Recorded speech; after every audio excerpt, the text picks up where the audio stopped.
Good morning. நான் Juliana Xavier பேசுகிறேன். எல்லோரும் வாங்க, காலையில் டிஃபன் சாப்பிட்லாம். ஒரு டிஃப்ரெண்ட்டான டிஃபன் தெரியாதுன்னு நினைக்கிறேன். பெரும்பாலும் தெரிஞ்சவங்களுக்கு இதனுடைய டேஸ்ட்டும் அதனுடைய செரிக்கிற தன்மையும் புரியும். இட்லி ரசம். இட்லி வச்சுட்டு அதில் இந்த மாதிரி ரசத்தை ஊற்றி ஸ்பூனோ இல்லை கையாலேயோ எப்படியோ நீங்கள் சாப்பிட்டுட்டு பாருங்களேன். அந்த திப்பி கடைசியாக இருக்கிறத கையை புழிஞ்சு கூட ஊற்றி நல்லா புழிஞ்சு விட்டு பிள்ளைங்களுக்கு ஊட்டினோம்னா அந்த சத்து அதுங்களுக்கு நல்லா செரிக்கும் உடம்பு. நல்லா சின்ன குழந்தைங்களுக்குலாம் இந்த வயிற்று வலி, வயிற்று பொறுமல் அதெல்லாம் சரியாக போயிடும்.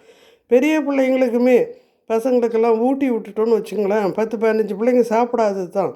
இந்த மாதிரி வச்சு சாப்பிட்டு விட்டோம்னா அதுங்களுக்கு அந்த டேஸ்ட்டு பிடிச்சிடுச்சின்னா சாப்பிடுங்க. முதல்ல நான் தான் சாப்பிட்டுக்கிட்டு இருந்தேன். அப்புறம் எங்கள் ஃபேமிலியே சாப்பிட ஆரம்பிச்சிட்டாங்க இதனுடைய டேஸ்ட்டை பிடிச்சிட்டு.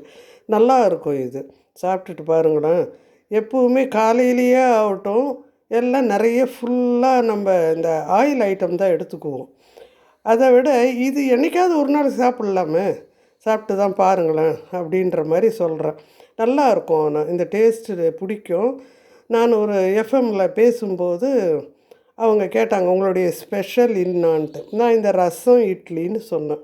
அது எப்படி முறை என்ன ஏதுன்னு சொல்லிவிட்டு எனக்கு ஒரு கிஃப்ட்டு கார்டு அனுப்புனாங்க. அது செலக்ட் ஆகிருக்குன்னு. அந்த மாதிரி இது தெரியாதவங்க தெரிஞ்சுக்குங்க. தெரிஞ்சவங்க இதை சாப்பிட்டுட்டு மற்றவங்க யாருக்காவது சொல்லுங்கள். எல்லாருக்குமே சொல்லுங்கள். இது நல்லது தான். நம்ம பாரம்பரிய முறை பிரகாரம் ரசம் தான் நல்லது. கொரோனா டைம்லலாம் வெளிநாட்டிலலாம் ரசத்தை பேக்கெட்டில் போட்டு 1000 கணக்கில் விற்றாங்கணும். ஆனால் நம்ம ரசத்தை என்ன பண்ணுறோம், ஒரு நாளை வச்சுட்டு மேலாப்போ ஊற்றிட்டு மீதி தூக்கி கீழே ஊற்றிடுறோம். அந்த கீழே இருக்கிற அந்த திப்பி இருக்குது பாருங்கள், அது தான். எங்கள் வீட்டில் ஒரு அம்மா வேலை பார்த்துட்டு இருந்தாங்க. எல்லோரும் சாப்பிட்ற வரைக்கும் தட்டை கழுவுவாங்க, எல்லாம் பண்ணுவாங்க. ஏம்மா வாங்க நீங்களும் நானும் சாப்பிட்லான்னா, இல்லைம்மா நீ சாப்பிட்டு முடியணும். எதுக்குமா?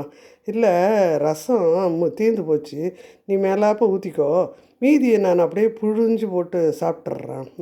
பரவாயில்லாமல் நீங்கள் சாப்பிடுங்க. அவனால எனக்கு கொஞ்சம் ஊற்றிட்டு அதை அப்படியே புழிஞ்சு ஒன்று குடிச்சிருவாங்க, இல்லை அதிலே சாதத்தை போட்டு ஃபுல் சாதத்தையும் பிசைஞ்சு சாப்பிட்ருவாங்க வயிறு ஃபுல்லாக. அந்த அம்மா இன்னைய வரைக்கும் நல்லா இருக்காங்க. 87 வயசு ஆகுது. இன்னைய வரைக்கும் நல்லா வெளியே வேலைக்கும் போகிறாங்க, வீட்லேயே இருக்காங்க, நல்லாவும் இருக்காங்க. அதனால் சொல்கிறேன், சாப்பிட்டு விட்டு பார்த்துட்டு எப்படி இருக்குன்னு சொல்லுங்கள். சரிங்களா? தேங்க்யூ. God bless you.